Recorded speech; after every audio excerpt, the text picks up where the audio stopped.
是不能被改变的。可是，那也只是猜测，并不是真的。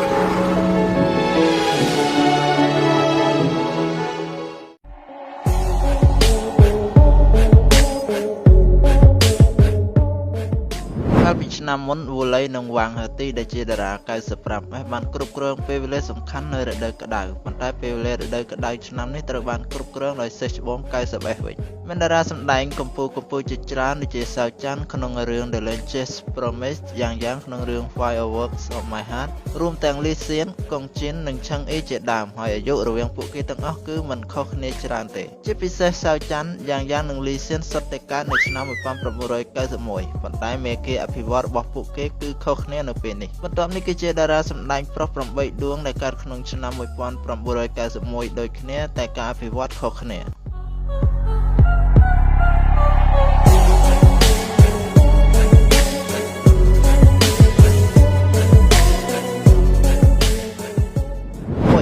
សៅច័ន្ទបើប្រៀបធៀបជាមួយយ៉ាងដែលមានអាយុដូចគ្នាសៅច័ន្ទទើបតែល្បីនៅពេលលោកមានអាយុជិត30ឆ្នាំនេះប៉ុណ្ណោះសៅច័ន្ទបានចូលរួមក្នុងកម្មវិធីទេពកោសល្យ X5 ហើយទីបំផុតបានបង្ហាញខ្លួនជាផ្លូវការក្នុងនាមជាអ្នកចម្រៀងនាំមុខនៃក្រុមចម្រៀង C-pop X9 ក្រោយមកលោកក៏ចាប់ផ្ដើមផ្លាស់ប្ដូរទៅជាតារាសម្ដែងដែលសម្ដែងជាតួសំខាន់មួយចំនួនដូចជានៅក្នុងរឿង Superstar Academy, Oh My Emperor និងរឿងភាគអនឡាញផ្សេងទៀតក្នុងឆ្នាំ2019សៅច័ន្ទបានក្លាយជាកំពូលតារាភ្លាមជាមួយនឹងរឿង The Anthem ហើយការបង្ហាញខ្លួនរបស់លោកមានរយៈពេលត្រឹមតែ3ឬ4ឆ្នាំប៉ុណ្ណោះពេលនេះសៅច័ន្ទបានក្លាយជាកំពូលតារាលំដាប់ A ហើយបន្ទាប់ពីរឿង The Anthem ប្រជាប្រិយភាពរបស់លោកនៅតែខ្ពស់ជាឧទាហរណ៍រឿង The Lanches Promise ទើបតែបញ្ចប់កាលពីខែមុនមានប្រជាប្រិយភាពដែលផ្ទាល់បានបំបែក 27,000 នៅលើគេហទំព័ររបស់ Tencent នៅថ្ងៃដំបូងហើយ The Yacht Memories បានទម្លុះដល់ 30,000 ដែលរឿងទាំងនេះសុទ្ធតែពឹងផ្អែកលើភាពទាក់ទាញរបស់សៅច័ន្ទដើម្បីបំបែកកម្រិតខ្ពស់ក្នុងរយៈពេលប៉ុន្មានឆ្នាំចុងក្រោយនេះបន្ទាប់ពីសៅច័ន្ទទទួលបានជំហររឹងមាំក្នុងរង្វង់តារាភាពយន្តលោកក៏ចាប់ផ្ដើមព្យាយាមពង្រីកអាជីពសម្ដែងរបស់លោកផងដែរខ្សែភាពយន្តខ្នាតធំ Jet Dynasty កាលពីឆ្នាំ2019គឺទទួលបានជោគជ័យយ៉ាងធំធេងហើយថ្មីនេះសៅច័ន្ទទើបតែយល់ព្រមជាមួយនឹងភាពយន្តខ្នាតធំថ្មី The Legend of the Condor Heroes ដែលជាការងាររបស់អ្នកដឹកនាំរឿងដ៏ល្បីល្បាញស៊ុយហាក់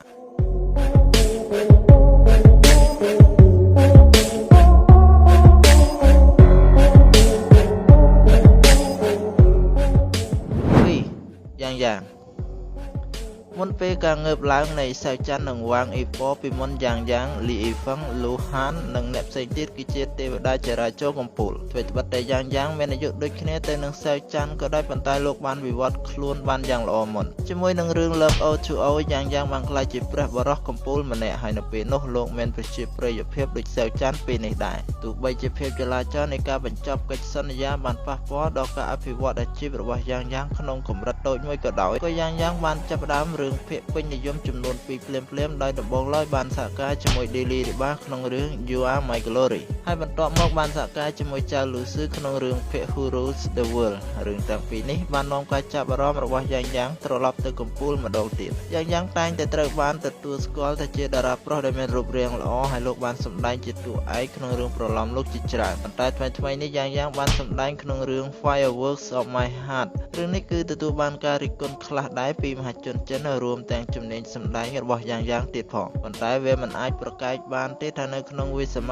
ការរដូវក្តៅឆ្នាំនេះ Fireworks of My Heart នៅតែមានប្រជាប្រិយភាពខ្លាំងថ្មីនេះយ៉ាងក៏បានទទួលថតរឿងភាគ A Record of Mortal's Journey to Immortality ផងដែរហើយយ៉ាងនៅតែទាក់ទាញការចាប់អារម្មណ៍ខ្លាំង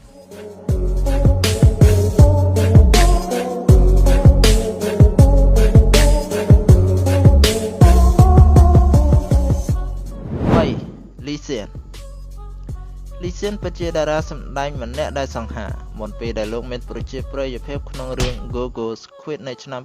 2019ហើយការងារល្បីតែមួយគត់ដែលលីសៀនសម្ដែងពីមុនគឺ Tenshin Mystic ដែលជារឿងលំដាប់កំពូលលីសៀនមិនចង់ដើរតាមកន្លងចរាចរណ៍ទេផ្ទុយទៅវិញលោកបានយកភាពយន្តអក្សរសិល្ប៍និងសិល្បៈជាច្រើនដើម្បីពង្រឹងជំនាញសម្ដែងរបស់ខ្លួនហើយលោកក៏ទើបតែត្រឡប់មកវិញជាមួយនឹងរឿង Meet Yourself ជាមួយរឿងច្បង Live If Way លីសៀនគឺជាតារាសម្ដែងមួយរូបក្នុងចំណោមតារាសម្ដែងមួយចំនួនទៀតដែលមានរូបរាងល្អនិងជំនាញសម្ ដែងល្អ Meet Yourself បានទម្លាយពិន្ទុខ្ពស់ដល់ទៅ 8.7 នៅលើទៅប៉ាន់ហើយគេអាចមើលឃើញថា Lee Sean បដិញ្ញាចិត្តក្នុងការសម្ដែងក្នុងរឿងភាពល្អៗតារាប្រភេទនេះនឹងមានដំណើរវែងឆ្ងាយនៅលើវិថីសម្ដែង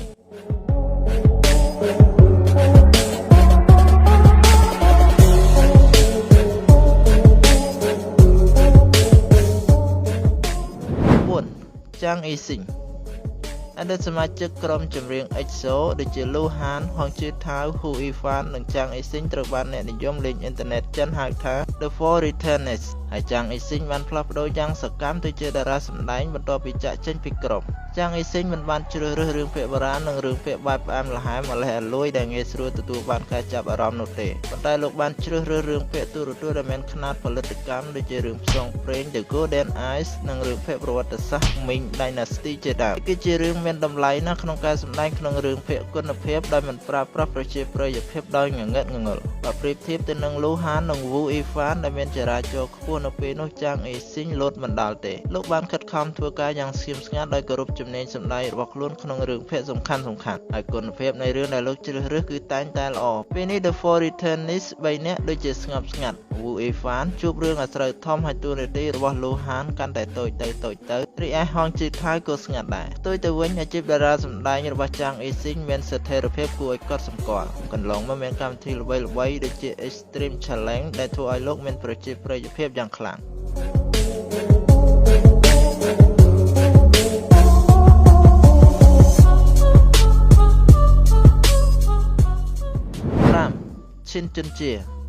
Shin Chun-jie ជាតារាប្រុសដែលសោកស្ដាយបំផុតក្នុងចំនួន 1991 យានជាលុននិងឆឹងអ៊ីជាកម្មសិទ្ធិរបស់ក្រុមហ៊ុន H&O Century Pictures ដូចគ្នាប៉ុន្តែពួកគេដូចជាទៅមុនបាត់ហើយការពិត Shin Chun-jie មានរូបរាងនិងជំនាញសម្ដែងល្អប៉ុន្តែវាហាក់ដូចជាមិនត្រូវបានគេចាប់អារម្មណ៍តតែសោះលោកបានសម្ដែងក្នុងរឿងក្បាច់គុណ Dagger Mastery ដែលបានទទួលការឆ្លើយតបមិនសមរម្យនិងបានសហការជាមួយអតីតមិត្តស្រីយ៉ាងជឿក្នុងរឿង Legend of the Dragon Page Shin Chun-jie យានជាលុននិងឆឹងអ៊ីដែលជាតារាប្រុសរបស់ H&O Century ទាំង3ពិតជាមានចំណុចចាប់ផ្ដើមស្រដៀងគ្នាពួកគេសុទ្ធតែបានសម្ដែងជាតួឯកកាលពីក្មេងហើយពួកគេក៏បានបង្ហាញខ្លួនជាមួយគ្នានៅក្នុងរឿង Noble's Apparition របស់ចៅលីអ៊ីងនិងលីអ៊ីហ្វង់ផងដែរកាលពីឆ្នាំ 2014 Shin Chun-jie ថែមទាំងធ្លាប់បានសម្ដែងជាតួប្រុសដ៏សំខាន់ក្នុងរឿង Sword of Legend របស់ Yang Mi ទៀតផងហើយចំណុចចាប់ផ្ដើមរបស់លោកគឺខ្ពស់ជាងយានជាលុននិងឆឹងអ៊ីបន្តិចតែពិតជាមិននឹកស្មានដល់ថាយានជាលុនមានប្រជាប្រិយភាពជាមួយរឿង Glory of Tang Dynasty ហើយឆឹងអ៊ីបានផ្ទុះជាមួយរឿង Love and Redemption តែទោះយ៉ាងណា Shin Chun-jie នៅតែរក្សាភាពស្លូតបូតហើយប្រឹងបំពេញការងារដោយស្ងៀមស្ងាត់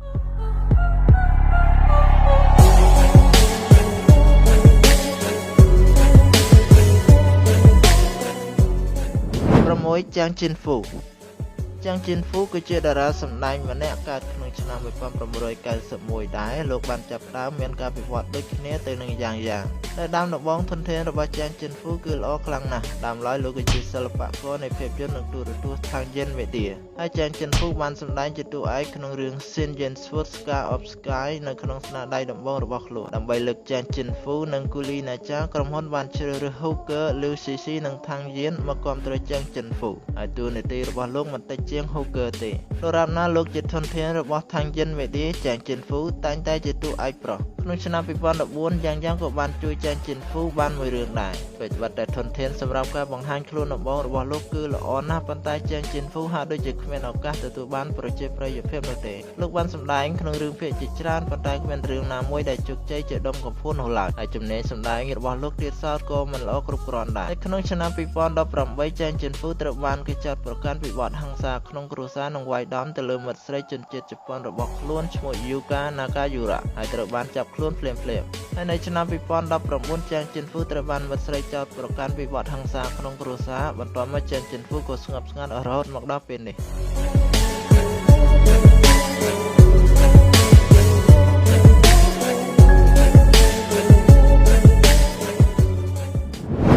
Chang Chao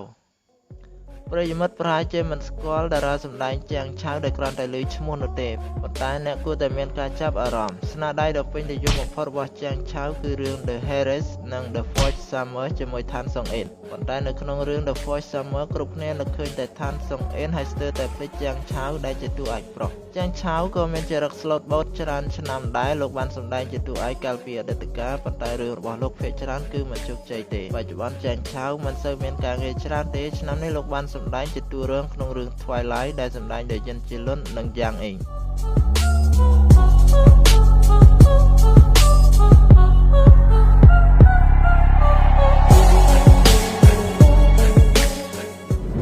8ថាងសាវធានតាំងសាវធានគឺជាតារាសម្ដែងដែលទើបតែលេចមកក្នុងរយៈពេលប៉ុន្មានឆ្នាំចុងក្រោយនេះជាមួយនឹងរឿងភាគមនោសញ្ចេតនាផ្អែមល្ហែមតាមឡើយលោកបានបង្ហាញខ្លួនជាតារា model ប៉ុន្តែក្រោយមកបានផ្លាស់ប្ដូរទៅជាតារាសម្ដែងហើយបានចូលរួមជាបន្តបន្ទាប់នៅក្នុងរឿង Queen Doku Way Back Into Love និង My Little Happiness ជាដើមថ្មីនេះថាងសាវធានបានបង្ហាញខ្លួនក្នុងរឿងភាគ The Ingenious One ដែលសម្ដែងដោយចិនសែវនិងម៉ៅសែវថងតាំងសាវធានមានរូបរាងស្អាតហើយមើលទៅល្អក្នុងឈុតបុរាណប៉ុន្តែការអភិវឌ្ឍរបស់លោកគឺយឺតហើយក៏មិនទាន់មានស្នាដៃល្បីល្បាញនៅឡើយទេហើយតួនាទីរបស់លោកភាគច្រើនគឺជាតួរង